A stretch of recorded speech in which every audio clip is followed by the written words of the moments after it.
આજે સ્થાનિક સ્વરાજની સંસ્થાઓમાં હોદ્દેદારોની નિમણૂક કરવામાં આવશે। 65 નગરપાલિકા, જૂનાગઢ મહાનગરપાલિકા અને તાલુકા પંચાયતની સામાન્ય સભા મળશે। ભાજપના નિરીક્ષકો બંધ કવરમાં નામ લઈને આ સામાન્ય સભામાં પહોંચશે અને સામાન્ય સભામાં જ નામ રજૂ કર્યા બાદ નવા હોદ્દેદારોની વરણી કરવામાં આવશે।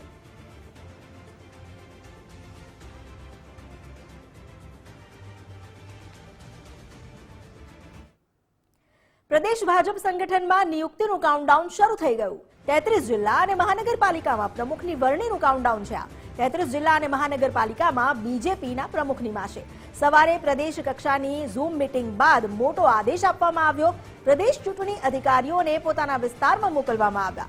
ફરી એકવાર નો રિપીટ થિયરીનો અહીં ઉપયોગ કરવામાં આવી શકે છે। વધુ જાણકારી લઈએ અમારા સહયોગી ધર્મેશ વૈદ્ય પાસેથી। ધર્મેશ, અહીં જે નિયુક્તિનો દોર છે શરૂ થઈ જશે, એક બાર એક જાહેરાતો પણ થઈ શકે છે। કયા કયા નામ સૌથી વધુ અગ્રસર જણાઈ રહ્યા છે?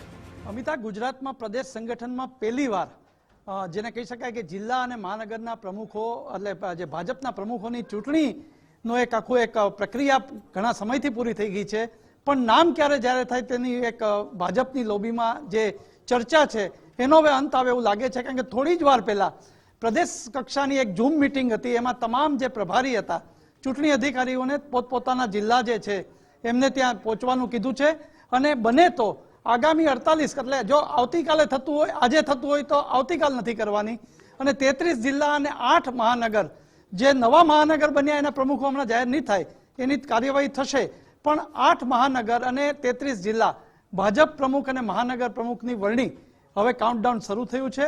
મોટે ભાગે જ્યાં સુધી સૂત્રો દ્વારા જે માહિતી મળી રહી છે કે નો રિપીટ થિયરી આવે છે, કારણ કે રાજકોટ, જૂનાગઢ સહિત સ્થળોએ રિપીટની માંગણી પણ ઉઠી હતી। આવા સંજોગોમાં ભાજપ નો રિપીટ થિયરી અપનાવે એવા પણ સંકેત મળી રહ્યા છે।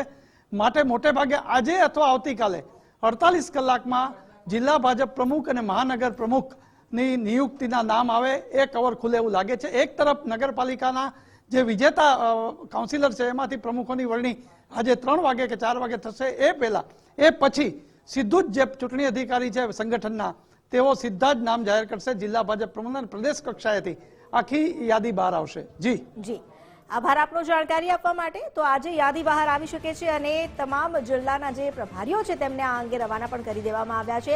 આજના દિવસમાં નામ જાહેર થઈ જાય તેવી પૂરેપૂરી શક્યતા વર્તાઈ રહી છે।